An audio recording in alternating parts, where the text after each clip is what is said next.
কালনায় বিজেপির পোস্টার তরজা। শ্রমিক ভট্টাচার্যের নামে কালনায় বিজেপির পোস্টার। রাজ্য সভাপতি হিসেবে শ্রমিক ভট্টাচার্যের নামে পোস্টার পড়েছে। কালনা শহরের পুরনো বাসস্ট্যান্ড সহ একাধিক জায়গায় এভাবেই পোস্টার পড়েছে। বিজেপির রাজ্য স্তর থেকে এই নিয়ে লড়াই চলছে। রাজ্য স্তর থেকে বুথ স্তর পর্যন্ত বিজেপির একাধিক গ্রুপ রয়েছে। বিষয়টি ওদের অভ্যন্তরীণ বিষয়, এর সঙ্গে তৃণমূলের কোনো যোগ নেই, এমনই প্রতিক্রিয়া কালনা তৃণমূল বিধায়কের।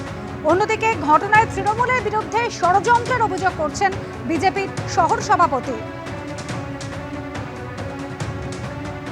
বিজেপি কাজ করতে পারে না, এটা তৃণমূলের কাজ, পাল্টা তৃণমূলকে নিশানা বিজেপি।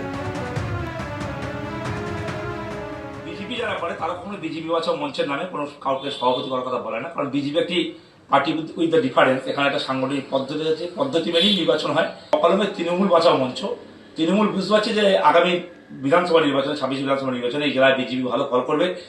কালনা বিধানসভা বিজেপি জিততে পারে, পরিস্থিতি সেরকম তৈরি হচ্ছে ধীরে ধীরে। কে সভাপতি হবে না হবে সেই বিষয়ে আমরা নাক গলাতে যাবো কেন?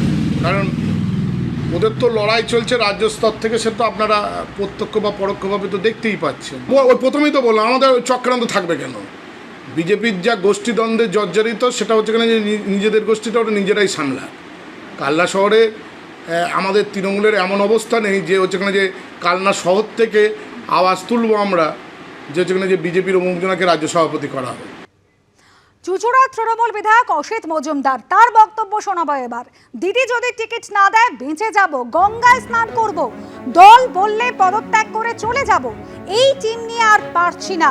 চুঁচুড়ার তৃণমূল বিধায়ক অসিত মজুমদার তার ভাইরাল ভিডিও ঘিরে চাঞ্চল্য ছড়িয়েছে। পুজো, রামনবমী উৎসব, হাড়গোড় ভেঙে দেব। তৃণমূলের নাম ভাঙিয়ে জমির প্রমোটিং, জমির দালালি, পুকুরের প্রমোটিং, পুকুরের দালালি, আর তৃণমূলকে হারিয়ে দেবো। বাহ, মজা।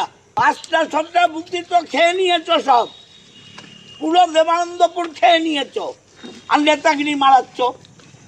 আমরা নেতা মিছিল মিটিংয়ে থেকে দলকে ডোবাচ্ছে, তাদের ভালোভাবে বোঝাবো যে ভাই এই কাজ করো না, শুনলে ভালো, না শুনলে তাড়িয়ে দেবো। এই কথাগুলো আমার দেবানন্দপুর গ্রাম পঞ্চায়েতের নেতৃত্বদের সাথে আমি কথা বলছিলাম ভোটার লিস্ট নিয়ে।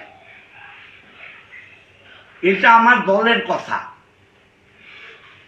এটা বাইরে যাওয়ার তো কথা নয়। এটা বাইরে যদি যায় এটা তো ঠিক নয়। আমি আমার দলের সৈনিকদের উদ্বুদ্ধ করতে কিছু বলতেই পারি। দলের মধ্যে মনে হচ্ছে দলের নেতৃত্ব যতটা সক্রিয় হয়ে করা উচিত ততটা করছে না। তাদেরকে উদাহরণ দিয়ে বোঝাতে হচ্ছে দল করতে গেলে দলের গাইডলাইন মানতে হবে। বিধায়ক কোনো কাজ দিলে দলের কর্মীরা নাকি তাকে কলা দেখিয়ে দিচ্ছে, এটা আমরা বলছি না, বিধায়ক নিজে প্রকাশ্য সবাই স্বীকার করে নিচ্ছে। আজকে তিনি বলছেন যে তার দলের কর্মীরা নাকি বিজেপির কাছ থেকে টাকা নিয়ে বিক্রি হয়ে যাচ্ছে। আরে তৃণমূল দলটাই তো টাকার উপর চলে, টাকা যেখানে তৃণমূলের কর্মীরা সেখানে, টাকা যেখানে নেই সেখানে তৃণমূলের কর্মীরা করবেইটা কি? আজকে বিজেপির শক্তির কাছে বিধায়ক বুঝতে পারছে চুঁচুড়ার মাটি খুব কঠিন হয়ে গেছে, যার কারণে এই ধরনের মন্তব্যগুলো তিনি প্রকাশ্যে করে বসছে।